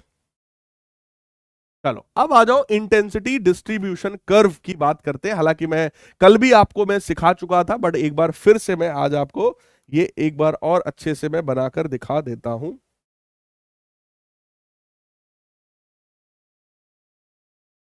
इंटेंसिटी डिस्ट्रीब्यूशन कर्व जो है वो एक तरीके से समझ लो एक ग्राफ है। एक ग्राफ है दो चीजों के बीच का। क्या है वो चीजें? सुनो, वो ग्राफ है, ठीक है, मैक्सिमम मिनिमम फिर मैक्सिमम फिर मिनिमम फिर मैक्सिमम फिर मिनिमम फिर मैक्सिमम फिर मिनिमम, लाइक दिस। ऐसे ही यहां पर होगा बेटा, maximum minimum maximum minimum maximum minimum and so on. तो सबसे पहला अगर यहां पर इंटेंसिटी की बात करें तो दो तरह की मैंने आपको इंटेंसिटी दिखाया है। इस पॉइंट पर जो इंटेंसिटी मैं शो कर रहा हूं that is maximum intensity which is under root I1 plus under root I2 का होल स्क्वायर। जहां जहां पर कंस्ट्रक्टिव इंटरफेरेंस होगा वहां पर इंटेंसिटी जो है वो हमारी मैक्सिमम हो जाएगी। जहां जहां पर डिस्ट्रक्टिव इंटरफेरेंस है बेटा वहां पर इंटेंसिटी मैंने आपको 0 शो किया है, वहां इंटेंसिटी 0 हो जाएगी। क्लियर है? 0 इंटेंसिटी तभी पॉसिबल हो सकती है, यानी ये मिनिमम इंटेंसिटी वाला मैंने दिखाया, 0 तभी पॉसिबल हो सकती है जब A1 और A2 के बराबर हो। यानी कि amplitude of the first wave अगर एम्पलीट्यूड ऑफ सेकेंड वेव के बराबर होगा तो मिनिमम इंटेंसिटी जो है बेटा दैट विल बिकम 0। तो मिनिमम इंटेंसिटी 0 हो गया है, जिसकी वजह से सबसे पहला डार्क फ्रिंज देखो यहां पर बन रहा है। ठीक है, ये ओ वाले पॉइंट पर जो बन रहा था ना, इसको बोलते हैं सेंट्रल ब्राइट फ्रिंज। का नाम क्या है? It's name is central bright fringe. इसका नाम है सेंट्रल ब्राइट फ्रिंज, राइट है। यहां पर सबसे पहला, ये तो सेंट्रल ब्राइट हो गया, इसको नाम दिया जाता है फर्स्ट ब्राइट फ्रिंज। यहां पर सबसे पहला ब्राइट फ्रिंज बनेगा, this is first bright fringe. यहां पर बेटा पहला ब्राइट फ्रिंज बनेगा, यहां पर दूसरा ब्राइट फ्रिंज बनेगा, यहां पर तीसरा ब्राइट फ्रिंज बनेगा।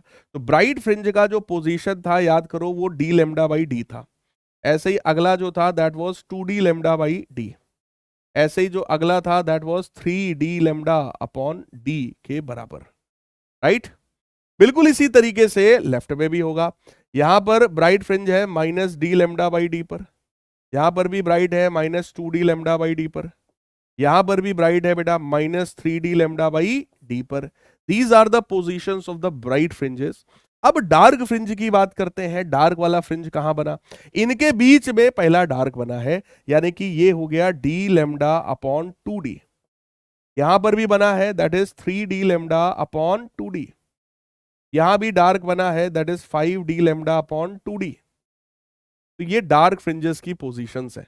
बिल्कुल ऐसे ही बेटा यहां पर है minus D lambda upon 2d, यहां पर है माइनस का 3d लेमडा अपॉन 2d, यहां पर है माइनस का 5d lambda upon 2d। These are the positions of dark fringes, right. तो बेटा bright fringe dark fringe, bright fringe dark fringe, bright dark, इस तरीके से इंटरफेरेंस का ये पैटर्न फॉर्म होता है। इंटरफेरेंस पैटर्न में अगर आपने ध्यान से समझा हो तो जितनी थिकनेस पहली ब्राइट फ्रिंज की है उतनी ही बेटा इसकी भी है, उतनी ही इसकी भी है, उतनी ही इसकी भी है। यानी जितने भी यहाँ पे फ्रिंजेस फॉर्म होते हैं हर एक फ्रिंज की जो थिकनेस है वो बिल्कुल सेम होती है। और अगर मैं कोई भी दो ले लूं, यहां पर जैसे ब्राइट हुआ यहां पर ब्राइट हुआ, इन दोनों ब्राइट फ्रिंजेस के बीच का अगर मैं डिस्टेंस ले लूंगा तो इसी डिस्टेंस को फ्रिंज विड्थ कहा जाता है।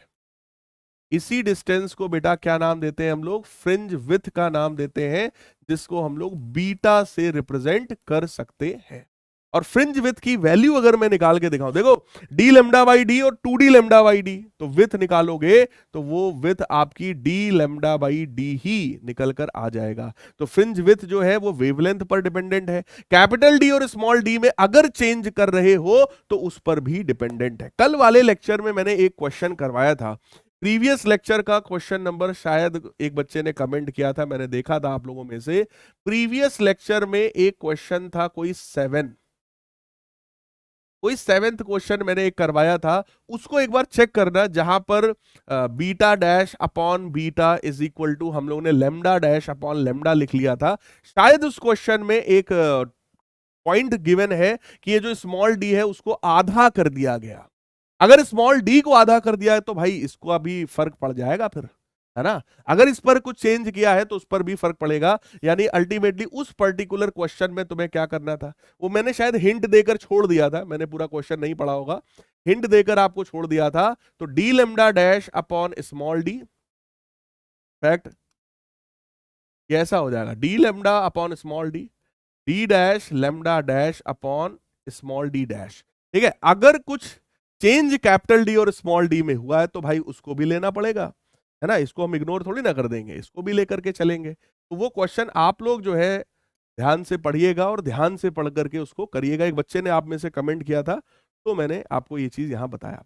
अब आ जाओ व्हाइट लाइट से अगर यही काम कर दें तो देखो, व्हाइट लाइट जो है उसमें ढेर सारे कलर्स होते हैं, इनफैक्ट सारे कलर्स होते हैं व्हाइट लाइट में। तो हमने जो विजिबल लाइट है भाई उसका जो वेवलेंथ है वो वायलेट से लेके रेड तक, यानी 4000 से लेके 7000 एंगस्ट्रॉम तक पूरा है। तो different component colours of the white light produce their own interference pattern. अभी मैंने पीछे आपको पहले दिखाया था कि जब ब्लू कलर की लाइट भेजोगे तो ब्लू कलर का इंटरफेरेंस पैटर्न बनेगा, ग्रीन की भेजोगे तो ग्रीन का बनेगा, रेड भेजोगे तो रेड का पैटर्न बन जाएगा। अब हमने व्हाइट लाइट भेज दिया है, जब व्हाइट लाइट भेज दोगे बेटा तो हर कलर का अपना अपना इंटरफेरेंस का पैटर्न बन जाएगा। अल्टीमेटली दिखाई क्या पड़ेगा अपने को, देखो सेंट्रल ब्राइट फ्रिंज सभी का कहां बनेगा, ओ पॉइंट पर यानी सेंटर पर, है ना। हर कलर का ब्राइट फ्रिंज सेंटर पे बनेगा। जब सेंटर पे सारे कलर का ब्राइट बनेगा तो ऑब्वियस है वहां पे कौन सा कलर दिखाई पड़ेगा, व्हाइट। तो जब व्हाइट कलर को आप यूज करोगे ना तो सेंट्रल पर आपको व्हाइट कलर का एक पॉइंट दिखाई पड़ेगा, चमकदार, यानी ब्राइट फ्रिंज सेंट्रल पर फॉर्म हो रहा होगा व्हाइट कलर का। ठीक है, अब उसके ऊपर बाकी सारे कलर्स के अपने अपने फ्रिंजेस बनेंगे, नीचे भी सारे कलर्स के अपने अपने फ्रिंजेस बनेंगे, थोड़े मोड़े ऊपर तक आपको दिखेगा। उसके बाद वो इंटरफ्रेंस का फ्रिंज जो है वो डाइल्यूट हो जाएगा, गायब हो जाएगा। तो पढ़ो, यहां पर कह रहे हैं फ्रिंज विथ जो है वो डी लेमडा बाई डी होता है, यानी fringe with directly proportional to wavelength of light होता है। Since the violet colour has lowest wavelength, कह रहे वॉयलेट कलर का जो वेवलेंथ है वो सबसे कम होता है, लोएस्ट होता है, the closest fringe on either side of the central white fringe is violet. यानी वॉयलेट का अगर वेवलेंथ सबसे कम है तो इसका मतलब ये हो गया कि सेंट्रल ब्राइट के सबसे करीब जो आएगा वो वॉयलेट होगा, and the farthest fringe will be red. सबसे दूर वाला जो फ्रिंज होगा वो रेड कलर का फ्रिंज होगा। ठीक है, आफ्टर फ्यू फ्रिंजेस, कुछ फ्रिंजेस के बाद इंटरफेरेंस पैटर्न जो है वो लॉस्ट हो जाएगा, क्योंकि वहां ढेर सारा ओवरलैपिंग हो जाएगा बेटा, हर कलर की खिचड़ी पक जाएगी और सब व्हाइट कलर का इल्यूमिनेशन आपको स्क्रीन पर दिखाई पड़ने लगेगा। क्या आपको इस बात का फील आया है भाई? क्या ये सारी चीजें समझ में आ गई हैं बेटा? जल्दी से बताओ यार, कितने लोगों को अब इंटरफेरेंस का फील आया कि हाँ सर अब इंटरफेरेंस समझ में आ गई? ये तो थ्योरी वाली चीज है, पढ़ लोगे आ जाएगा, ये कोई इतनी बड़ी बात नहीं है। कितने लोगों को अब इंटरफेरेंस समझ में आया है? जल्दी से थम्स अप करके बता दीजिए यहां पर पोल पर, जल्दी से बताओ भाई, कितने लोगों को अब इंटरफेरेंस का फील आ गया कि हाँ सर अब इंटरफेरेंस कर लेंगे सर, अब इंटरफेरेंस अगर एक बार पढ़ लेंगे तो सर हो जाएगा? बता दो, जल्दी से बता दो। इसके बाद हम लोग डिफ्रैक्शन ऑफ लाइट की तरफ बढ़ रहे हैं, लेकिन पहले आप लोग बता दो फिर डिफ्रैक्शन की तरफ बढ़ते हैं।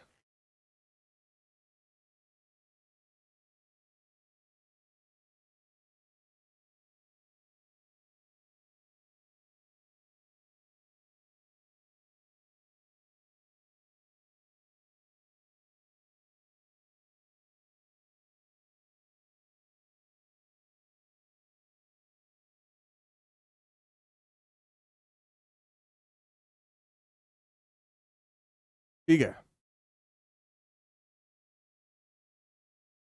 ठीक है भाई, लगभग 91% लोगों को बात समझ में आ गई है, 8-9% है तो चलेगा, कोई दिक्कत नहीं है, उनको भी धीरे धीरे आ ही जाएगा।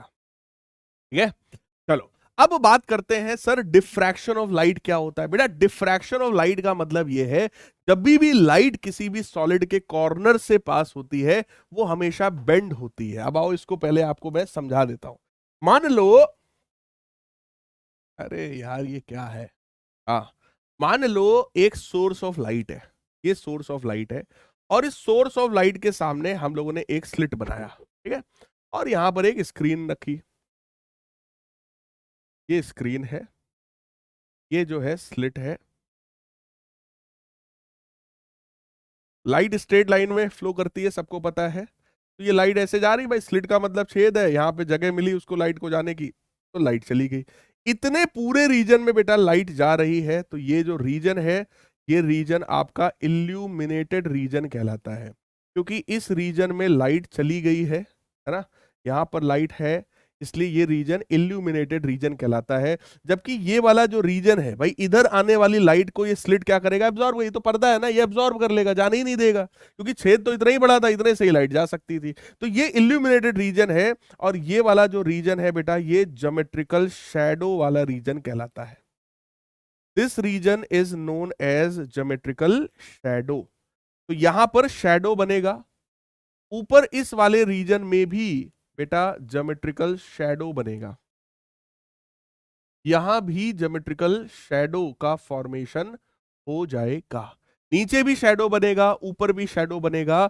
ये इल्यूमिनेटेड रीजन होगा। ये लाइट का नॉर्मल नेचर है ना, ये लाइट का साधारण सा नेचर है कि लाइट स्ट्रेट लाइन में ट्रेवल करता है। ठीक है सर, फिर से सोर्स ऑफ लाइट है, इस बार लाइट के सामने स्लिट नहीं है, इस बार लाइट के सामने एक ऑब्स्टिकल है, कोई ऑब्जेक्ट रखा है, छोटा सा ऑब्जेक्ट है, और यहां पर बेटा फिर से एक स्क्रीन है, फिर से स्क्रीन है। अब देखो क्या होगा, अगेन लाइट का नेचर सिंपल है भैया, लाइट ऐसे जाएगा भाई, जहां तक ऑब्स्टिकल था, ऑब्स्टिकल था, ऑब्स्टिकल ने लाइट को जाने नहीं दिया, ठीक है, ऑब्स्टिकल ने लाइट को जाने नहीं दिया, ठीक है। तो अब ऊपर लाइट जा रही है, नीचे भी लाइट जा रही है, तो ये जो पूरा रीजन है, ये जो पूरा रीजन है, ये हमारा इल्यूमिनेटेड रीजन है। This is illuminated region. Illuminated मतलब जहां पर लाइट पहुंच चुकी है, तो ये रीजन हमारा इल्यूमिनेटेड है, यहां लाइट पहुंच चुकी है। लेकिन ये वाला जो रीजन है, ये वाला जो पूरा रीजन है, इस रीजन का नाम हो गया ज्योमेट्रिकल शैडो, क्योंकि इस जगह पर लाइट नहीं पहुंच पाई है। जहां लाइट नहीं पहुंच पाती है वहां पर शैडो का फॉर्मेशन हो जाता है। क्लियर है। अब ये लाइट का नॉर्मल नेचर है भाई, अभी डिफ्रैक्शन जैसा कुछ भी नहीं हुआ है। डिफ्रैक्शन में अब सिखा रहा हूं तुम्हें होता क्या है। डिफ्रैक्शन देखो, लाइट में ये तो नॉर्मल नेचर है, मोर देन 95% लाइट ऐसा ही बिहेव करती है जैसा आपके सामने बना हुआ है, ठीक है। लेकिन ऑब्जर्वेशन ये कहता है कि जब लाइट जो है किसी भी कॉर्नर से, सॉलिड के कॉर्नर से पास होती है, तो हल्का सा बेंड हो जाती है, और बेंड होकर उस रीजन में भी चली जाती है जहां उसको नहीं जाना था, यानी कि शैडो वाले रीजन में भी हल्का सा लाइट चली जाती है।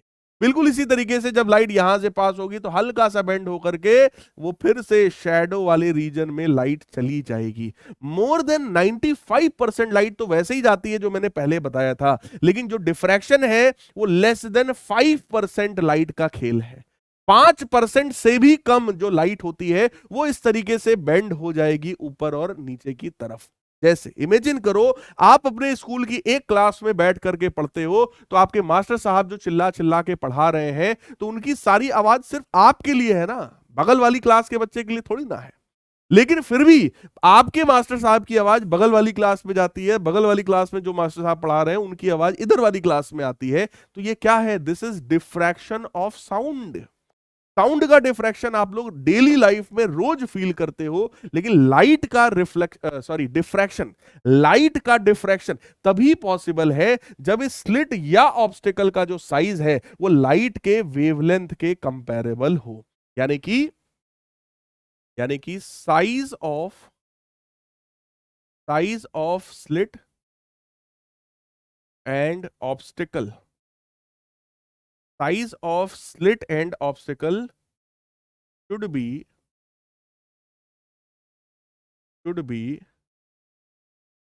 comparable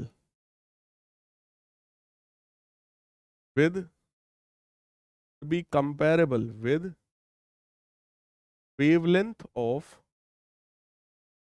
comparable with wavelength of light, यानी लाइट का जो वेवलेंथ है ये उसके कंपेरेबल होना चाहिए। क्लियर है? So phenomena of bending of the light around the corner of the small obstacle और अपर्चर यानी slit and its consequent spreading into the regions of geometrical shadow, यानी शैडो के रीजन में बेंड हो जाना ही डिफ्रैक्शन ऑफ लाइट कहलाता है। अगर डिफ्रैक्शन समझ में आया कि डिफ्रैक्शन क्या है तो तुरंत चैट बॉक्स में जरा सभी का दिल दिखाई पड़ जाना चाहिए, तुरंत भाई बता दो क्या ये बात सही है, क्या ये आपको समझ में आया कि भाई डिफ्रैक्शन क्या है। जब भी लाइट किसी भी सॉलिड के कॉर्नर से पास होती है वो हल्का सा बेंड होकर के उस रीजन में चली जाती है जहां पर शैडो था। ठीक है, इसी फेनोमेना को बेटा हम लोग डिफ्रैक्शन ऑफ लाइट का नाम दे रहे होते हैं। सर जितना साइज ऑब्स्टिकल का होगा उतना ही एरिया में शैडो बनेगी ना? हाँ बेटा, नहीं ऐसा नहीं है, ऐसा नहीं होता है शैडो। भाई लाइट ऐसे जाती है ना, तो इस पूरे रीजन में लाइट नहीं गई है तो ये इतना बड़ा शैडो होगा, शैडो बड़ा बन जाता है। ऑब्स्टिकल, ऑब्स्टिकल मतलब कोई ऑब्जेक्ट, मान लो बेटा लाइट के रास्ते में कोई ऑब्जेक्ट आ जाए वही ऑब्स्टिकल है। स्लिट क्या होता है बेटा? एक छेद, एक होल, ठीक है, जहां से लाइट निकल सकती है उसको स्लिट बोलते हैं। इतना मैंने आज तुम्हें 3D में भी दिखा दिया, अभी भी तुम्हें स्लिट ना समझ में आया बच्चा? सर क्या ट्यूब लाइट भी ऐसा ही वेव फ्रंट शो करती है? नहीं, हाँ ये मैं समझ गया था बेटा Astha. What is relation between intensity and amplitude of the wave? Intensity और एम्पलीट्यूड में रिलेशन है आई बराबर के ए स्क्वायर, आई बराबर के ए स्क्वायर। ठीक है, चलिए आगे बढ़ते हैं। डिफ्रैक्शन दो तरीके का होता है बेटा, फ्रेनेल्स डिफ्रैक्शन और फ्रॉनहोफर्स डिफ्रैक्शन। ठीक है, फ्रेनेल्स डिफ्रैक्शन और फ्रॉनहोफर्स डिफ्रैक्शन। फ्रेनेल डिफ्रैक्शन में क्या होगा? It is the type of diffraction that takes place at a slit, मतलब एक सिंगल स्लिट इसमें होती है। When the source of the light lies at finite distance from it, यानी कि स्लिट और सोर्स के बीच की जो दूरी है वो फाइनाइट डिस्टेंस होती है। Since the source of light is closed to the slit, यानी कि सोर्स ऑफ लाइट जो है वो स्लिट के काफी पास होती है, the wave front is either spherical और cylindrical in nature, यानी कि यहां पर जो इंसिडेंट वेव फ्रंट होगा फ्रेनेल्स डिफ्रैक्शन के केस में वो या तो स्फेरिकल होगा बेटा या तो सिलेंड्रिकल होगा। The screen is also eight finite distance from the slit, कहने का मतलब क्या है? एक सोर्स ऑफ लाइट होगा, एक सोर्स ऑफ लाइट होगा, इसके सामने एक ये स्लिट है, ठीक है, और यहां पर कहीं पर स्क्रीन है, दिस इज स्क्रीन। ठीक, ये सोर्स है। तो होता क्या है, जब पॉइंट सोर्स होता है तो इस तरीके का जो वेव फ्रंट होगा वो स्फेरिकल वेव फ्रंट होगा, या फिर ये लाइन सोर्स रहा होगा बेटा तो उसके लिए सिलेंड्रिकल वेव फ्रंट रहा होगा, है ना। ये दोनों ही सब पास पास में होते हैं, यानी स्लिट और स्क्रीन भी काफी पास में है, सोर्स और स्लिट भी काफी पास में, मतलब इनके बीच का डिस्टेंस कोई बहुत ज्यादा नहीं होता है। लेकिन फ्रॉनहोफर्स डिफ्रैक्शन जो आपके सिलेबस में है, ये तो आपके सिलेबस में ही नहीं है तो इसकी बात हटाओ। फ्रॉनहोफर्स डिफ्रैक्शन जो अपने सिलेबस में है, it is the type of diffraction that takes place at a slit when plane wave front is incident on it and wave front emerging from the slit is also plane, यानी कि यहां पर क्या होगा, जो अपने सिलेबस में है उसमें प्लेन वेव फ्रंट्स आएंगे। प्लेन वेव फ्रंट तभी आता है जब ऑब्जेक्ट कहां पर हो, इन्फिनिटी पर, ऑब्जेक्ट बहुत दूर होगा, प्लेन वेव फ्रंट इस तरीके से आ रहा होगा। ठीक है, फ्रॉनहोफर्स डिफ्रैक्शन में, क्योंकि यहां पर सोर्स और स्क्रीन के बीच का जो डिस्टेंस है वो लगभग इनफाइनाइट यानी काफी ज्यादा डिस्टेंस होता है, कन्वर्जिंग लेंस का यूज किया जाता है इस तरीके के पैटर्न को बनाने के लिए। यानी फ्रॉनहोफर्स डिफ्रैक्शन में एक कन्वर्जिंग लेंस का यूज करना पड़ता है, क्योंकि सोर्स और जो स्क्रीन है उनके बीच का डिस्टेंस काफी ज्यादा है, तो लाइट रे कन्वर्ज नहीं हो पाती है, उसके लिए एक लेंस का यूज कर लेते हैं, वो लाइट रे को कन्वर्ज कराने का काम कर देती है। राइट है, अब यहां पर एक डायग्राम मैंने यही आपको शो किया है, that is diffraction at a single slit. Single slit diffraction, ये वही फ्रॉनहोफर्स डिफ्रैक्शन का खेल है। अब जरा ध्यान से सोचो, फ्रॉनहोफर्स डिफ्रैक्शन जो अपने सिलेबस में है उसके लिए बोलो, हमेशा प्लेन वेव फ्रंट आना चाहिए। प्लेन वेव फ्रंट तभी आ सकता है या तो सोर्स इन्फिनिटी पर हो, तो इस सोर्स को या तो इन्फिनिटी पर ले जाओ तब प्लेन वेव फ्रंट आएगा। लेकिन यार इन्फिनिटी पे अब हम इसको कैसे ले जाएंगे, तो इसके लिए हमने एक जुगाड़ लगाया। क्या हमने जुगाड़ लगाया, एक लेंस हम ले आए और उस लेंस के फोकस पर मैंने लाइट के सोर्स को रख दिया। एक लेंस हम लोग ले आए और उस लेंस के फोकस पर, लेंस के फोकस पर हमने एक पॉइंट सोर्स को रख दिया है। It is source of light which is placed at the focus of this lens.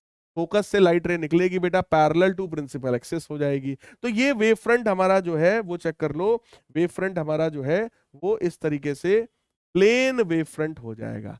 ये हमारा वेव फ्रंट हो गया। Now this is plane wave front.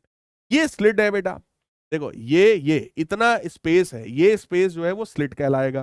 तो ये वेव फ्रंट आ रहा है, वेव फ्रंट का मतलब ये लाइट रेज आ रही हैं, इस स्लिट से पास होंगी। मोर देन 95% लाइट बोलो ऐसे सीधे चली जाएगी, सीधे लाइट आएगी, सीधे चली जाएगी, क्योंकि light always travel in straight line. तो मोर देन 95% लाइट ऐसे ऐसे ऐसे ऐसे सीधे जाएगी। अब ये लाइट रे तो एकदम सीधे ही चली जाती है, सीधे ही चली जाती, कन्वर्ज ही ना होती। इसलिए हमने एक लेंस और यूज किया, ये कन्वर्जिंग यानी कॉन्वेक्स लेंस है। इस लेंस का काम है आने वाली लाइट रे को अपने फोकस पर कन्वर्ज कर देना। ठीक है, तो ये मोर देन 95% लाइट ऐसे आई और उसको मैंने यहां ओ पॉइंट पर बेटा कन्वर्ज करा लिया, और इसी ओ पॉइंट पर हम लोगों ने एक लगा दी स्क्रीन। ठीक है, तो यहां पर मोर देन 95% लाइट, देखो more than, greater than 95%, greater than 95% light जो है वो इसी पॉइंट पर आएगी। इस पॉइंट का एक नाम रखा गया जो कि है सेंट्रल मैक्सिमा। इस पॉइंट का एक नाम रखा गया। पहली बात, ये हमेशा सेंट्रल पर मतलब सेंटर पर है, और इस पॉइंट पर हमेशा क्या रहेगा, मैक्सिमा रहेगा, क्योंकि इस पॉइंट पर मोर देन 95% लाइट आई है। ये लाइट का नॉर्मल नेचर है। सर फिर डिफ्रैक्शन क्या होता है, डिफ्रैक्शन का मतलब जब लाइट यहां से पास होगी तो हल्का सा बेंड भी हो जाएगी, तो ये डिफ्रैक्टेड लाइट रेज है। These rays are diffracted light rays, ये डिफ्रैक्टेड है। यहां पर डिफ्रैक्शन हुआ है, इसमें हुआ है, ये डिफ्रैक्टेड है, ये वाली देखो डिफ्रैक्टेड है। ये जो तीन रेज जो कि थीटा एंगल डिफ्रैक्ट हो गई है, वो किसी एक पॉइंट P पर आकर के मिली है स्क्रीन पर। अब इस P पॉइंट पर इंटरफेरेंस होगा, होगा तो वही इंटरफेरेंस, राइट, लेकिन रिजल्ट में इसको डिफ्रैक्शन बोल दिया जाता है, क्योंकि इसका नेचर जो है वो उस वाले यंग्स डबल स्लिट एक्सपेरिमेंट के कंपैरिजन में इसका नेचर अलग आता है। क्लियर है? कितने लोगों को ये डायग्राम समझ में आया है कि हाँ सर डायग्राम क्लियर है सर? बताओ, डायग्राम कितने लोगों को समझ में आ गया कि हाँ सर डायग्राम क्लियर है कि sir more than 95% light sir centre पे पहुंचेगी। उस सेंटर वाले पॉइंट को नाम दिया गया सेंट्रल मैक्सिमा। उसके ऊपर किसी पॉइंट P पर या उसके नीचे किसी पॉइंट P पर अब इंटरफेरेंस होगा, और वहां पे देखा जाएगा क्या होगा, है ना। डिफ्रैक्शन में तीन तरह का नाम होता है। सबसे पहला नाम है बेटा सेंट्रल मैक्सिमा। सेंट्रल मैक्सिमा का मतलब ये उसी पॉइंट की बात हो रही है जिसका नाम ओ रखा गया, वो ओ वाला पॉइंट। ठीक है, फिर दूसरा होता है बेटा मिनिमा। अब मैक्सिमा बना है तो अगले किसी एक पॉइंट पर मिनिमम इंटेंसिटी होगी, वहां मिनिमा बन जाएगा। फिर किसी एक पॉइंट पर अगला बनेगा जिसका नाम रखा गया सेकेंडरी मैक्सिमा।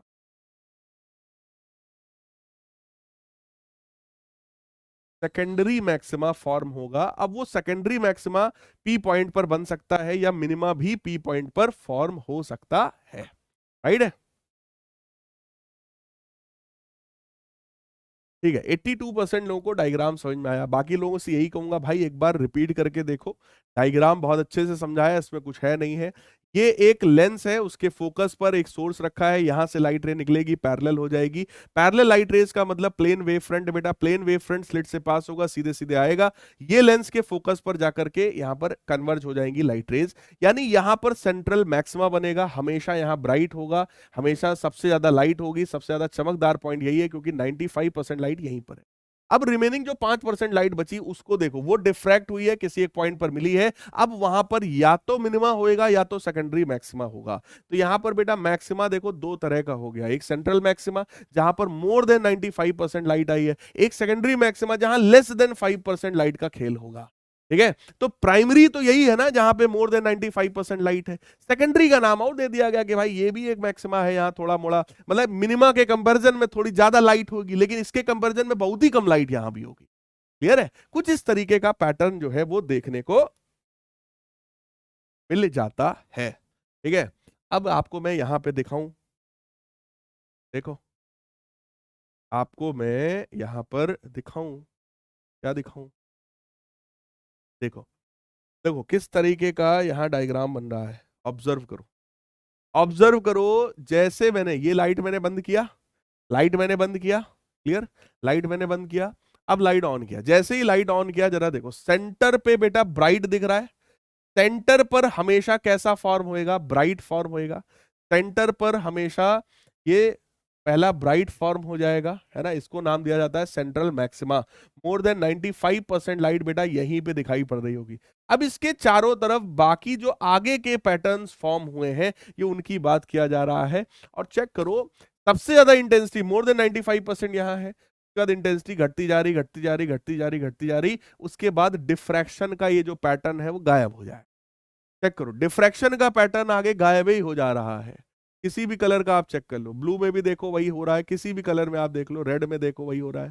ठीक है, देख लो, ये देखो, किसी भी कलर का आप यहां पर देख सकते हैं, सब में एक ही काम हो रहा है। सेंटर पर ब्राइट है, उसके बाद जो है वो इंटेंसिटी घटती चली जा रही है और अल्टीमेटली वो फिर गायब हो जा रहा है, डिसअपियर हो जा रहा है। यही पैटर्न होता है बेटा डिफ्रैक्शन का, राइट है। यही पैटर्न होता है डिफ्रैक्शन का। तो डिफ्रैक्शन में वही चीज मैं आपको समझाने वाला हूं। देखो सेंट्रल मैक्सिमम क्या है? Secondary wavelet going straight across the slit A B are focused at the central point of the screen. यानी कि जो इस तरीके से लाइट रे जा रही है प्रिंसिपल एक्सिस के पैरेलल, वो फोकस पे चली जाएगी, राइट है। तो सेंट्रल पॉइंट हो गया। The wavelets from any two corresponding points of the two halves of the slit reach the point O in the same phase, so they add constructively to produce central bright fringe. यानी यहां पर हमेशा central bright पर हमेशा constructive interference ही होता है। Light की intensity वहां पर हमेशा मैक्सिमम होती है। मोर देन 95% लाइट वहीं पर होती है। क्लियर, उसमें कोई डाउट ही नहीं है। अब आ जाओ पाथ डिफरेंस की बात करते हैं कि सर पाथ डिफरेंस यहां पर कितना है। भाई इंटरफेरेंस कराने के लिए पाथ डिफरेंस तो होना चाहिए ना। तो पाथ डिफरेंस बेटा यहां पर इतने के बराबर है। हमने क्या किया, हमने यहां से एक परपेंडिकुलर ड्रॉ किया है, दिस इज पाथ डिफरेंस। ठीक है, स्लिट्स की जो चौड़ाई है वो यहां पर a के बराबर मानी जाती है। ये जो डिस्टेंस है उसको हमने d के बराबर मान लिया है। अब ये a है, ये वाला एंगल बेटा थीटा के बराबर है। ये a है, ये थीटा है, तो बेटा ये a cos थीटा और ये जो पाथ डिफरेंस है वो a sin थीटा हो जाएगा। यानी कि according to diagram path difference bn,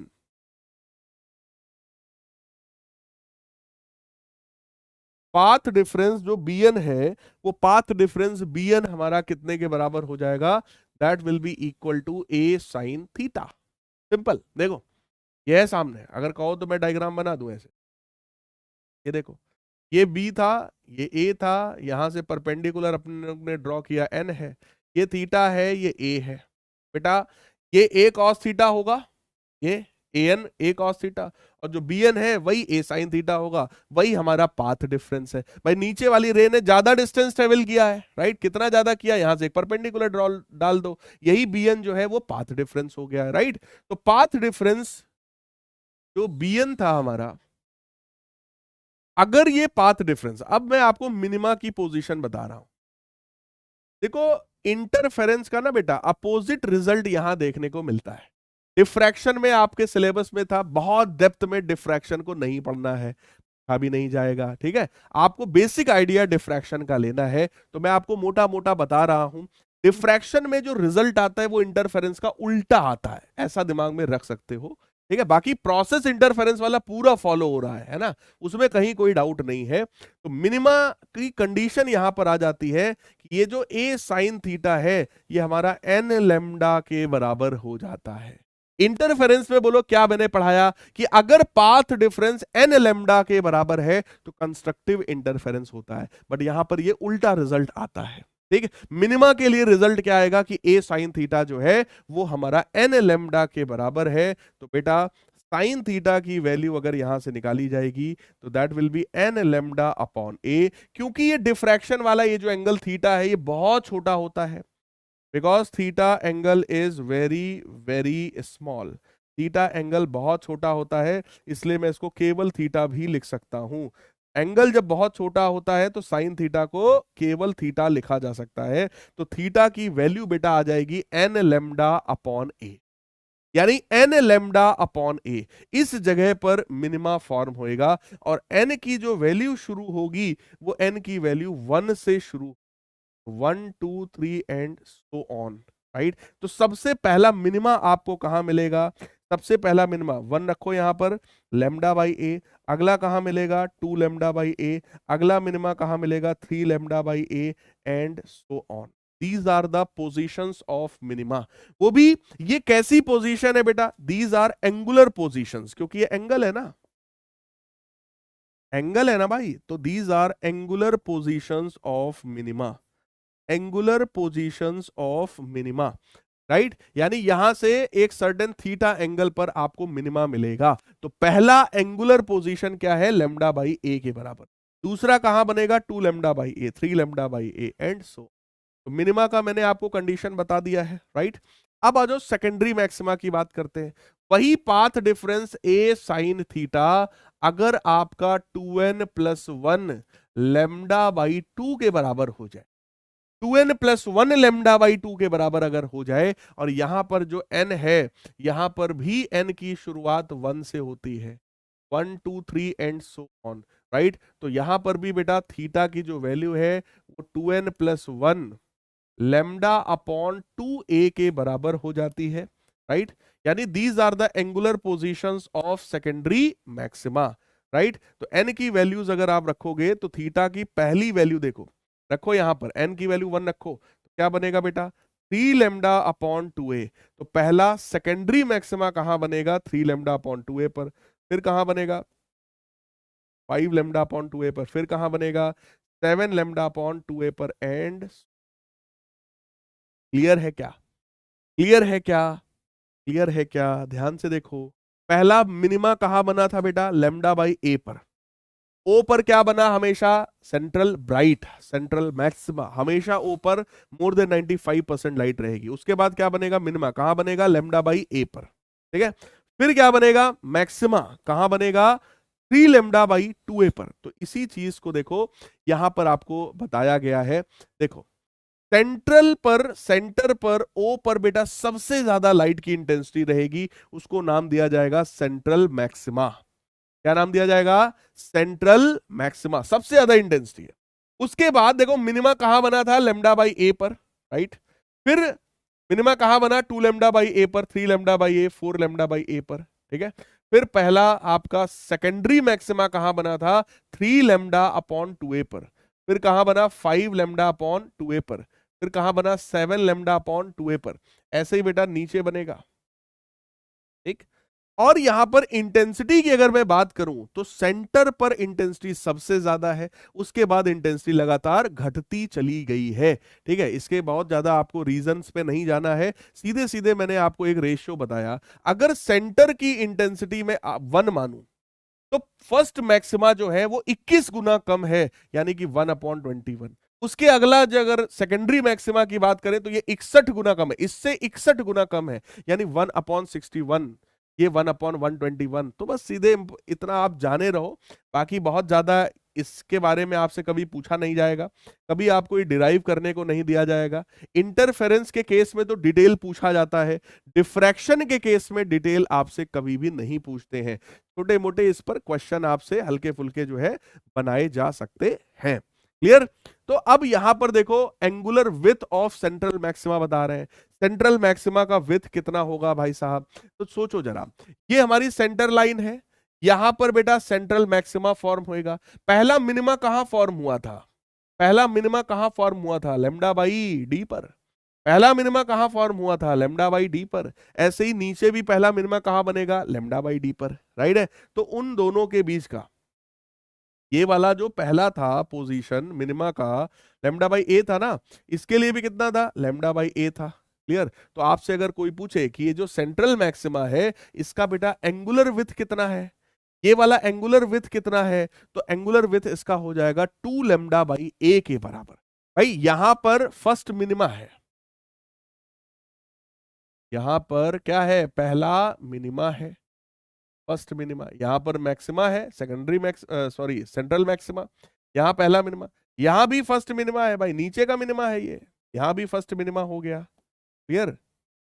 अब आप सोचो पहला मैक्सिमम की जो चौड़ाई है, जो विथ है वो कितनी है, that is from minus lambda by a to plus lambda by a, यानी कि कितना हो गया वो 2 लेमडा बाई ए के बराबर। तो एंगुलर विथ बोलो सेंट्रल मैक्सिमा का, आपको समझ में आया कि नहीं आया? सेंट्रल मैक्सिमा का एंगुलर विथ कितने लोगों को समझ में आ गया है कि हाँ सर, नीचे वाले मिनिमा से ऊपर वाले मिनिमा के बीच का ये जो एंगल है, वही एंगल, वही एंगल, राइट, वही एंगल 2 लेमडा बाई ए के बराबर है। कितने लोगों को समझ में आ गया?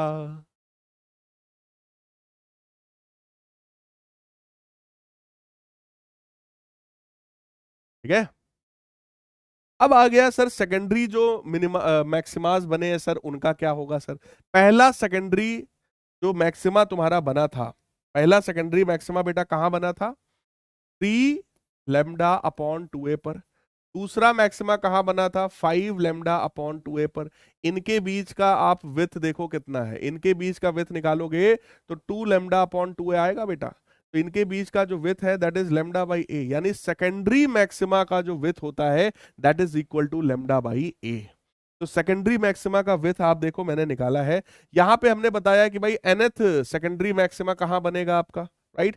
n plus 1th secondary maxima कहां बनेगा? उन्हीं दोनों के बीच का जो गैप है that is lambda by A, right? This is angular width. क्या आपको बात समझ में आई है?